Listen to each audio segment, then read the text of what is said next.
Hi dear student, मैं रामकिरण पनिका आप सभी का आर के पनिका एजुकेटर में स्वागत करते हैं। तो आपको पता है हम अपने पिछले वीडियो में प्रश्नावली 3.2 के पहले क्वेश्चन में जो प्रतिस्थापन विधि से हमको हल करना है उसको सोल्व कर रहे थे ना।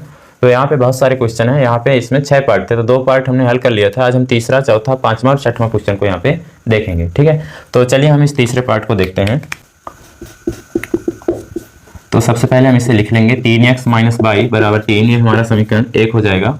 और 9x माइनस 3y बराबर 9, इसको हम समीकरण 2 कहते हैं। देखिए, अगर हम आपको यहाँ पे बोलें कि ये दोनों समीकरण एक ही हैं तो क्या आप भरोसा कर लेंगे? नहीं। देखिए, आप कहेंगे सर कैसे? तो देखिए, हम इसको थोड़ा सा सोल्व करते हैं, फिर आप देखिएगा। समीकरण 2 को हम थोड़ा सा सोल्व करते हैं। ठीक है, तो समीकरण 2 से देखिए क्या होगा। हम इसको पहले लिखते हैं यहाँ पे सोल्व करने के लिए। अब देखिए, अगर हम यहाँ पे 3 कॉमन हो रहा है तो हम 3 कॉमन ले लेते हैं। तो यहाँ क्या बचेगा? देखिए, ये हो जाएगा, देखो 3x बचेगा यहाँ पे और माइनस यहाँ पे y बस बचेगा। ठीक है, और बराबर 9। अब ये 3 जो है गुणा में है, उधर ले जाओ तो ये भाग में हो जाएगा।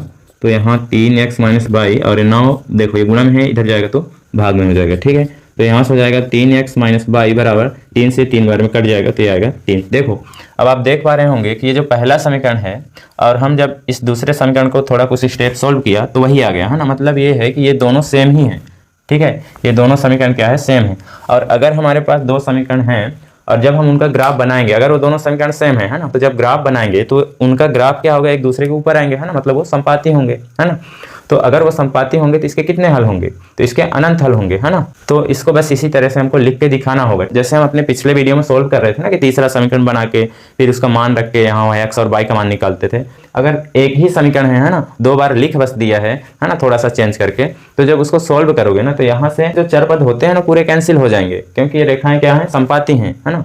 तो इसको सोल्व नहीं कर सकते, x और y का मान हम नहीं निकाल सकते अलग अलग। ठीक है, देखो यहाँ पे अगर निकालना ही है तो अगर आप x का मान रखते जाओगे ना तो y का मान मिलता जाएगा। ठीक है, या फिर अगर आप y का मान यहाँ पे आप कुछ भी आप एज्यूम करके, क्योंकि इसके अनंत हल है तो आप कुछ भी सोच सकते हैं, तो y का मान आप कुछ भी रखिए तो x का मान मिलता जाएगा, है ना, क्योंकि इसके अनंत हल हैं। तो ये y के प्रत्येक मान के लिए x सत्य है और x के प्रत्येक मान के लिए y सत्य है, तो इसके अनंत हल मिलेंगे। ठीक है, तो इसलिए हम यहाँ पे थोड़ा सा इसको लिखेंगे कि यहाँ क्या लिखेंगे? यहाँ समीकरण 1 और समीकरण 3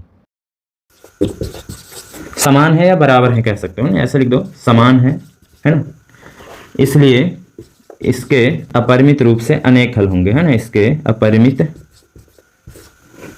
रूप से अनेक हल होंगे। ठीक है, तो ये लिख सकते हैं आप, है ना। इसको इतना ही सोल्व कर सकते हैं क्योंकि इसके अनंत हल होंगे।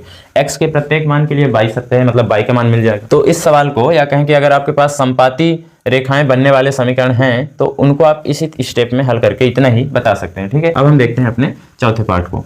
तो सबसे पहले हम यहाँ पे चौथे पार्ट को लिखते हैं, जो कि है 0.2x plus 0.3y equal to 1.3। देखो, अगर आप इसका दशमलव हटाना चाहते हैं ना इस समीकरण का, तो पूरे समीकरण में आप क्या करिए? 10 से गुणा कर दीजिए, इसके बाद नाम दीजिए, है ना। या फिर आप गुणा करने के लिए जैसे एक इसका नाम दे देंगे, इसका 2 नाम दे देंगे, तो अगला जो बनेगा दशमलव हटाने के बाद इसको 3-4 देना पड़ेगा नाम, है ना। या फिर आप यहीं पे कर लीजिए अगर आप नाम नहीं देना चाहते हैं। देखो, हल तो यहीं से है, तो हम क्या करेंगे? पहले इसको थोड़ा सा सोल्व करते हैं, है ना। सभी पदों में 10 से गुणा करते हैं, तो 10 से गुणा करने पर इनका दशमलव हट जाएगा। ठीक है, ये बेसिक चीज़ें तो आपको आता ही होगा। देखो, जैसे मान लो कोई दशमलव वाले नंबर हैं, अगर हम इसको 10 से गुणा करें, 1000 से गुणा करें, 100 से गुणा करें, है ना, ऐसे नंबर से, तो इसमें जितने जीरो होते हैं ना उतने ही अंक दशमलव आगे चले जाते हैं। ठीक है, देखो जैसे यहाँ पे 1 जीरो है तो ये दशमलव यहाँ पे आ जाएगा। ठीक है, इसका आंसर आएगा 36.6। मान लो अगर ये ऐसे नंबर है 3.6 बस है ना, तो इसमें अगर यहाँ पे 10 से गुणा करें तो देखो दशमलव क्या है? जितने जीरो उतने अंक आगे जाएगा, तो ये दशमलव कहाँ चला जाएगा? 6 के बाद आ जाएगा ना, यहाँ पे आ जाएगा। तो ये कितना बचेगा? 36, और यहाँ दशमलव आएगा, यहाँ लगाने की कोई जरूरत ही नहीं जब आगे नंबर ना हो तो, है ना। तो इसका आंसर 36 बस आ जाएगा। ठीक है, तो याद रखिएगा, जैसे मान लो अगर हम इसमें 3.66 में अगर 100 से गुणा करते तब इसका दशमलव खत्म हो जाता। क्यों? क्योंकि इसमें 2 जीरो है ना, तो ये दशमलव जो है 2 अंक आगे जाता, है ना। और जब 2 अंक आगे जाता तो ये इस तरह से हो जाता ना, यहाँ दशमलव चला जाता, इसके बाद अंक है नहीं, तो फिर इसमें दशमलव लगाने की कोई जरूरत ही नहीं है ना। तो ये 366 आ जाता अगर हम इसको 100 से गुणा करते। यहाँ पे दशमलव बचा क्यों? यहाँ पे क्यों लगा?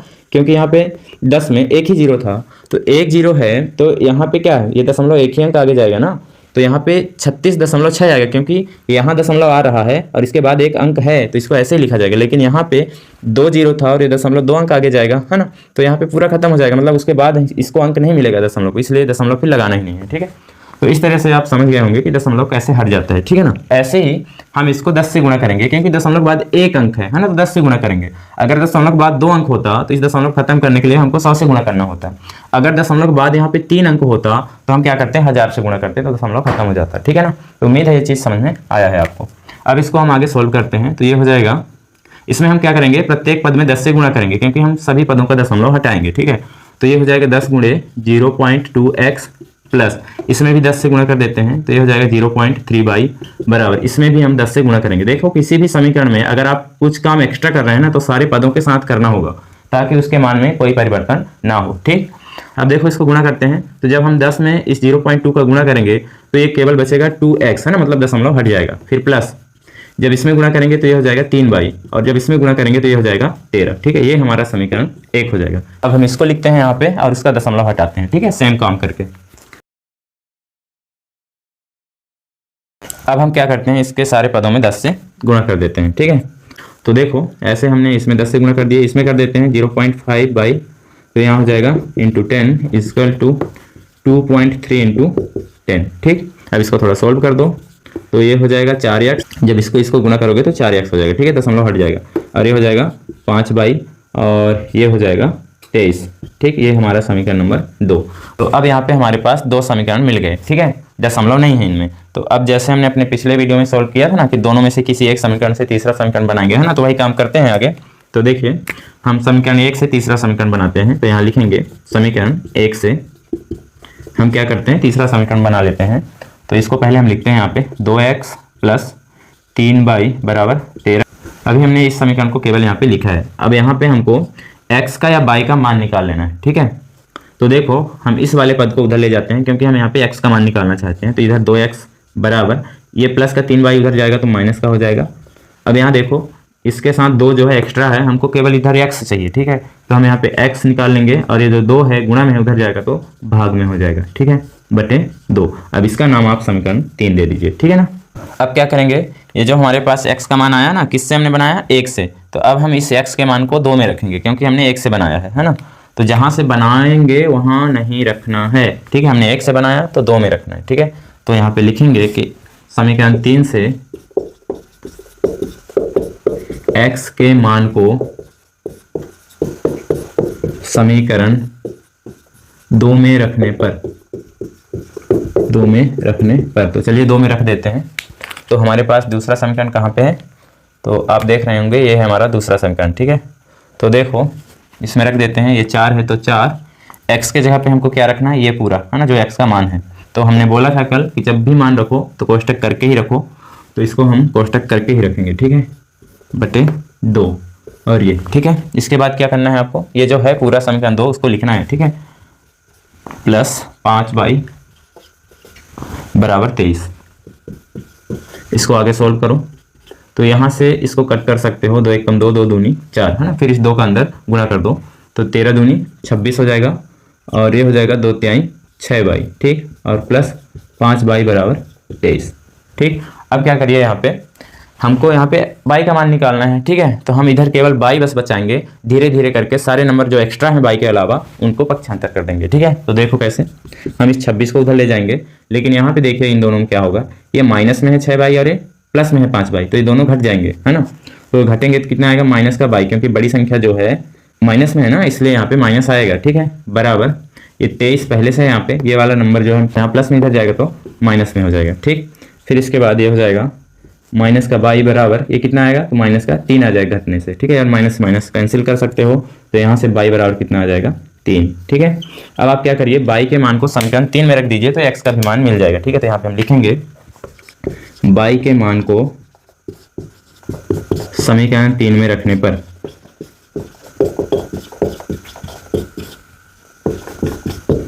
तो रख देते हैं यहाँ पे, यह है हमारा समीकरण 3। तो ये हो जाएगा x बराबर 13 माइनस 3 और y का मान क्या है, 3। ठीक है, और इसके बाद ये बटे में 2 है तो 2। ठीक, तो यहाँ से x बराबर हमको मिलेगा ये 13 और माइनस प्लस माइनस 3 तिहाई 9/2।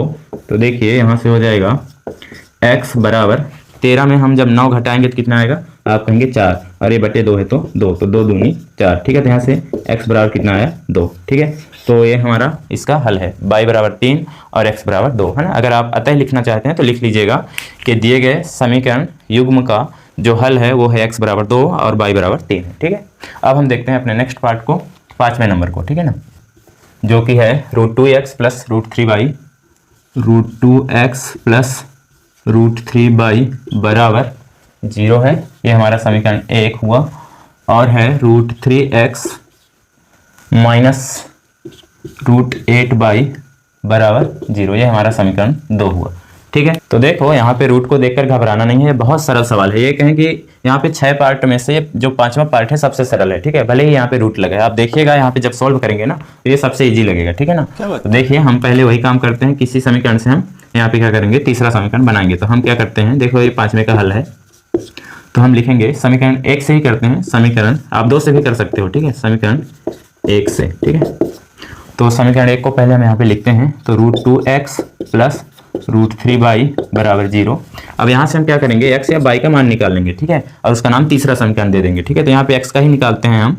तो देखो पहले ये हो जाएगा √2x, हम पहले इसको ले जाते हैं इधर। ठीक है, तो ये प्लस में उधर जाएगा तो माइनस में हो जाएगा। ठीक है, देखिए यहाँ पे अब आप ये मत कहिएगा कि सर 0 कहाँ गया। देखो 0 के साथ आप किसी भी नंबर को जोड़ो या घटाओ, हमको वही नंबर मिलता है। ठीक है ना, तो आगे इसको सॉल्व करते हैं। तो यहाँ से हमको x का मान चाहिए, तो x बराबर ये माइनस का √3y पहले से है, ये 2 इधर किस में है, आप कहेंगे गुणा में है, इधर जाएगा तो ये भाग में हो जाएगा। ठीक है, तो ये हमारा समीकरण नंबर 3 हुआ। अब हम क्या करते हैं, इस x के मान को समीकरण नंबर 2 में रखते हैं, क्योंकि हमने इसको 1 से बनाया, जहाँ से बनाएंगे वहाँ नहीं रखना है, 1 से बनाया है इसलिए हम 2 में रखेंगे, है ना। तो यहाँ लिखेंगे कि समीकरण 3 से x के मान को कहाँ रख दें, समीकरण 2 में। x के मान को समीकरण 2 में रखने पर, 2 में रखने पर, ठीक है, तो 2 में रख देते हैं। देखिए हमारा समीकरण 2 यहाँ पे है, तो ये √3 है, तो √3 x के जगह पे हमको इसको लिखना है। ठीक है, तो ये हो जाएगा माइनस का √3y बटे √2। ठीक है, और कोष्टक बंद, फिर ये माइनस है तो माइनस, ये रूट का 8y और ये 0 है तो 0। ठीक है, इसको हम सॉल्व करते हैं। तो देखिए, देखो आगे हम इसको सॉल्व करते हैं। तो यहाँ पे इस कोष्टक को हटाना होगा हमको। ये कब हटेगा, जब हम इस √3 का गुणा इसके अंदर कर देंगे। ठीक है, तो ये प्लस माइनस माइनस हो जाएगा, और जब √3 का √3 से गुणा करेंगे तो रूट हट जाएगा ना, केवल 3 आ जाएगा। ठीक है, और ये बाई और बटे √2। ठीक है, और ये माइनस का √8y बराबर 0। ठीक, इसको आगे यहाँ पे सॉल्व करते हैं। हम यहाँ पे एलसीएम लेके हल करेंगे, है ना, इसके नीचे कुछ नहीं, मतलब 1 है। अब आगे देखिए, इसका एलसीएम हो जाएगा √2, क्या हो जाएगा, एलसीएम √2 हो जाएगा। और जब हम √2 का √2 से भाग करेंगे 1 आएगा, 1 का ऊपर गुणा कर देंगे तो ये हो जाएगा माइनस का 3y, और ये माइनस है तो माइनस। फिर से जब हम यहाँ पे 1 का भाग करेंगे √2 में तो √2 ही आएगा। अब √2 का हम यहाँ पे गुणा कर देंगे। ठीक है, तो कितना हो जाएगा, ये हो जाएगा 16 हो जाएगा। ठीक है, कितना हो जाएगा, 8 दूनी 16, अंदर गुणा हो जाएगा तो √16 हो जाएगा, और y बराबर 0।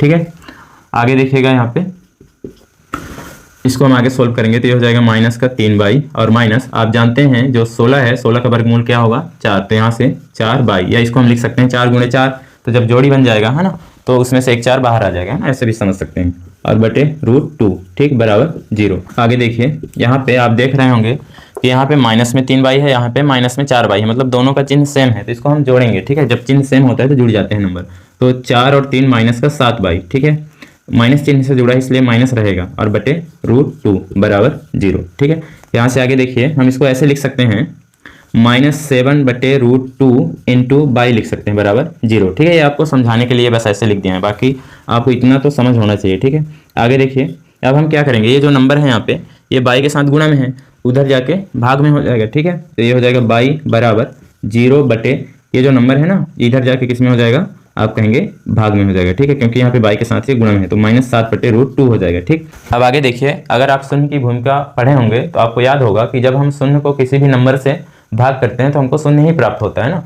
मतलब ये है कि अगर हम 0 को इस नंबर से भाग करेंगे तो हमको 0 ही प्राप्त होगा। ठीक है, तो यहाँ से बाई बराबर क्या आ जाएगा, 0। ठीक, तो ये हमको y बराबर मिल गया। अब y के मान को हम क्या करते हैं, समीकरण 3 में रख देते हैं, तो हमको x का मान मिल जाएगा। ठीक है, तो यहाँ पे हम कर देते हैं इसको, हम यहाँ पे लिखेंगे कि y के मान को समीकरण 3 में रखने पर, y के मान को समीकरण 3 में रखने पर, समीकरण 3 में रखने पर,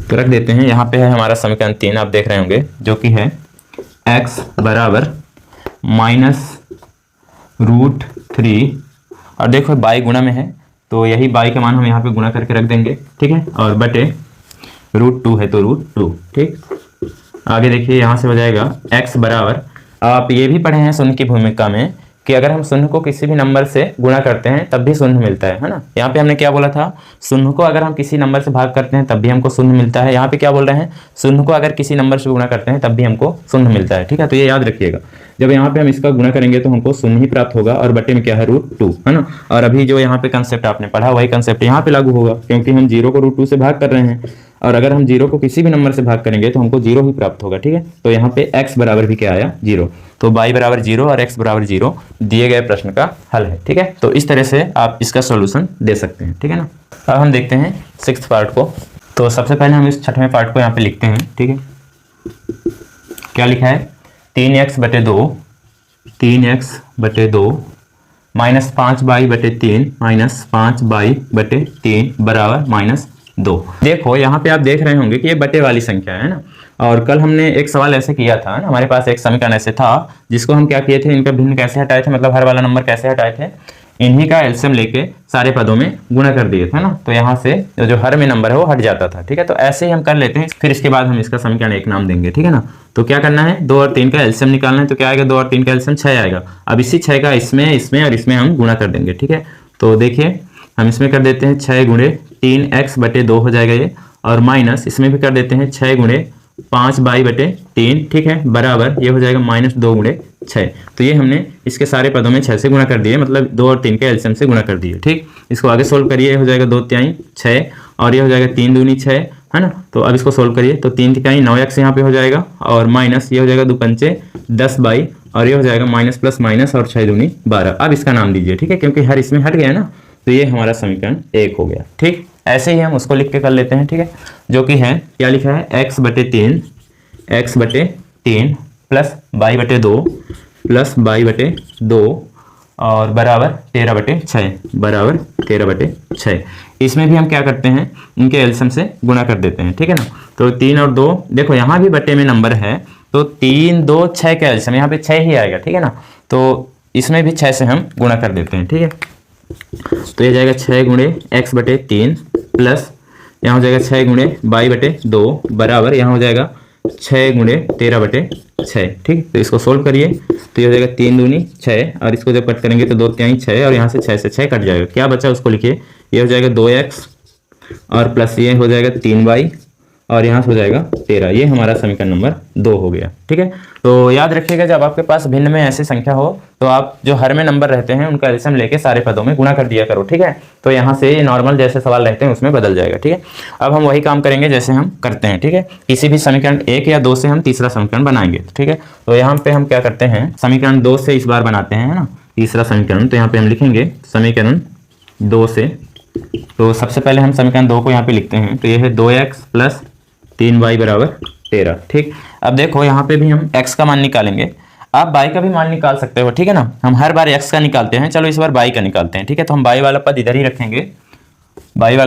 रखेंगे, क्योंकि हम y का निकालने जा रहे हैं। ठीक है, हर बार x का निकाले हैं, आप x का भी निकाल सकते हैं यहाँ पे, पर हम आपको y का निकाल के दिखाते हैं। ठीक है, इस सवाल में तो 3y को इधर ही रखना है, क्योंकि हमको y वाला यहाँ पे मान चाहिए, बराबर यहाँ पे जो 13 है तो 13, अब x वाले को उधर ले जाएंगे क्योंकि हमको y का मान चाहिए, तो ये 2x जो यहाँ प्लस में इधर आएगा तो माइनस में हो जाएगा 2x। ठीक, तो यहाँ से हमको y बस चाहिए ना, तो y बराबर हो जाएगा, 3 को भी उधर ले जाओ, तो 13 - 2x तो पहले है, ये 3 गुणा में था, इधर आएगा तो भाग में हो जाएगा। ठीक है, ये हमारा समीकरण नंबर 3 हुआ। ठीक, अब इस y के मान को कहाँ रखना है, देखो हमने 2 से बनाया ना तीसरा समीकरण, तो 1 में रखेंगे। ठीक है, यहाँ तो यहाँ पे हम लिखेंगे कि समीकरण 3 से y के मान को समीकरण 1 में रखने पर,